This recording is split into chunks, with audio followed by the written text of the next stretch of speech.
will come to order. Without objection, the chair is authorized to declare recess of the subcommittee at any time. The subcommittee is meeting today to hear testimony on how federal energy production supports local communities. Under Committee Rule 4F, any oral opening statements at hearings are limited to the chairman and the ranking minority member. I ask unanimous consent that the gentleman from Texas, Mr. Pfluger, be allowed to participate in today's hearing and be recognized for 5 minutes to deliver an opening statement. Without objection, so ordered. Welcome to a new day in the House of Representatives and therefore on the Energy and Minerals Subcommittee.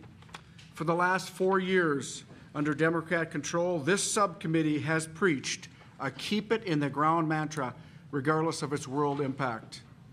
And this mantra includes banning lands from mineral development, arbitrarily raising royalty rates, sidelining American workers at the behest of the wealthy, and importing foreign energy and minerals whenever possible. But no longer. The Energy and Mineral Resources Subcommittee will now focus on putting Americans back to work. The subcommittee will focus on traveling out of the Beltway and into the parts of our great nation where we find these natural resources. And that's why I am so pleased to have our first hearing where it belongs, sitting right on top of the great Permian Basin. It'll focus on reshoring our supply chains to prioritize domestic sources of minerals. My great state of Minnesota, for example, has unparalleled mineral wealth with currently untouchable amounts of copper, nickel, cobalt, and platinum group metals. And no, domestic does not mean from across the Atlantic or from across our northern border. Domestic means domestic. Domestic means from our 50 states plus our territories. The subcommittee will also focus on boosting American oil and gas development on our federal lands and waters.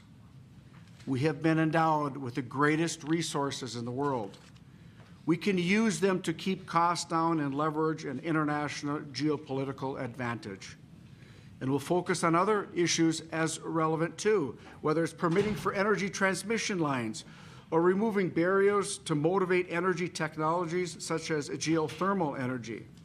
But today, we're focusing on how oil and gas development boosts our local communities. This morning, we took a tour across the border into Lee County, New Mexico. To date, the oil and gas industry has contributed $51.1 million to Lee County alone for education. And more broadly, oil and gas development accounts for 1/3 of New Mexico's general fund revenue. Housing assistance, public safety, food programs, transportation programs, health care, and infrastructure, all of which are funded by oil and gas receipts. The Mineral Leasing Act is the law. That means that we must issue oil and gas leases at least quarterly, and the benefits of those lease sales and royalties at the state level means more money for students, teachers, and our communities. So why has there been a significant hostility to development in New Mexico since Joe Biden became president, especially when it's such a boon for education? It is not the same oil and gas find as West Texas, the Permian Basin, where operators could easily follow the prescribed rules and the regulations. Sadly, it's because my colleagues on the other side of the aisle and this administration choose ideology over the law. In New Mexico, with such an expansive Bureau of Land Management land, the federal government permits by decree. Government decides that oil and gas is going to end in 10 years. They won't issue a permit. Or maybe they'll issue a permit for one parcel, but slow walk an easement for a pipeline through another.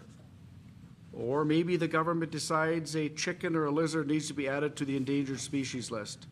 There are countless ways for bureaucrats to slow walk a project to death, just like they have in northern Minnesota, all of which are methods to permit by decree.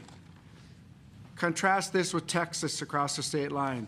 In West Texas, the Texas Railroad Commission permits by rule. You have a proposal, you follow the rules, you receive your permits.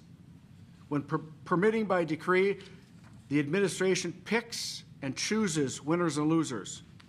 And unfortunately, even when American operators do it the cleanest in the world and provide tens of millions of dollars to schools, this administration has decreed that oil and gas operators must lose in New Mexico.